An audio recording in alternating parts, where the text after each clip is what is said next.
ওকে, আসসালামু আলাইকুম। ফাতেমা ড্রাইভিং স্কুলের পক্ষ থেকে সবাইকে আন্তরিক শুভেচ্ছা জানিয়ে আমরা আজকে শুক্রবারে মেকানিক্যাল ক্লাস করতেছি। তো আমাদের ছাত্ররা সবাই মোটামুটি চলে আসছে।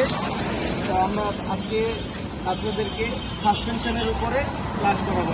সাসপেনশন কী বা সাসপেনশন সমস্যা হলে কী হইতে পারে এই বিষয় নিয়ে আলোচনা করব। তো আমাদের সাথেই থাকবেন, আর আমাদের ভিডিওগুলো ভালো লাগলে লাইক কমেন্ট শেয়ার করবেন। ধন্যবাদ।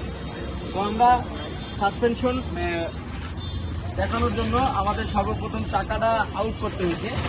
চাকাটা আউট করার পরে আমরা সাসপেনশনের পার্টসগুলো আপনাদেরকে দেখাবো, আর ব্রেক সিস্টেমটা দেখাবো।